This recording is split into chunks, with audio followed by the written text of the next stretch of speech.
વાગરા તાલુકામાં આવેલ વિલાયત ચોકડી વિસ્તારમાં ગત રાત્રે એક ગમખ્વાર અકસ્માત સર્જાયો હતો। વિલાયત ચોકડી પાસે આવેલી નવી નગરી નજીકથી પસાર થઈ રહેલી એક નીલગાયને પૂરપાટ ઝડપે આવી રહેલા ટ્રક ચાલકે અડફેટે લેતા અરેરાટી વ્યાપી ગઈ હતી। અકસ્માત એટલો ગંભીર હતો કે નીલગાય રોડ પર જ ફસડાઈ પડી હતી અને ગંભીર ઈજાઓને પગલે લુહીલુહાણ હાલતમાં જોવા મળી હતી। અકસ્માત સર્જાતા જ આસપાસના સ્થાનિક લોકો તાત્કાલિક ઘટના સ્થળે દોડી આવ્યા હતા। માનવતા દાખવીને ગ્રામજનોએ આ અબોલ જીવને બચાવવા માટે સમય સૂચકતા વાપરી તુરંત વન વિભાગનો સંપર્ક કર્યો હતો। બનાવની ગંભીરતા જોઈ વન વિભાગની ટીમ પણ મોડી રાત્રે ઘટના સ્થળે પહોંચી ગઈ હતી।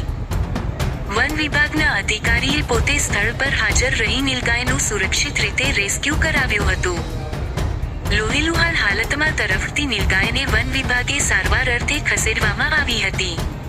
સ્થાનિકોના જણાવ્યા અનુસાર આ માર્ગ પર ભારે વાહનોની અવરજવર વધુ રહે છે, જેના કારણે અવારનવાર વન્યજીવો અકસ્માતનો ભોગ બનતા હોય છે। હાલમાં વન વિભાગ દ્વારા નીલગાયની યોગ્ય સારવાર શરૂ કરી દેવામાં આવી છે। અહીંયા વિલાયત ચોકડી પાસે નીલગાયનું એક્સિડન્ટ થયેલું છે। વન વિભાગને 1.5 કલાકથી અમે લગાતાર કોલ કરીએ છીએ, તે પણ એક વખત અમારો કોલ રિસીવ કરે છે તે મેડમ એવું કહે છે કે 10 મિનિટમાં કોલબેક કરો। હજુ સુધી કોઈ પણ કોલબેક આવ્યો નથી।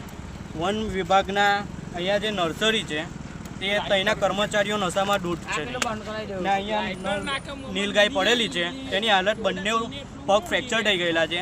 તે પણ વન વિભાગના કોઈ પણ કોલ આવતો નથી હજુ સુધી ને કોઈ પણ એક્શન લેતા નથી। તમને એ જાણ ખરી કે કેવાથી એક્સિડન્ટ થયું છે? ટ્રક અહીંયા નીલગાય જંગલનો વિસ્તાર છે એટલે નીલગાય અવારનવાર રસ્તા પર નીકળતી જ હોય છે, એટલે ટ્રકના અડફેટે આવીને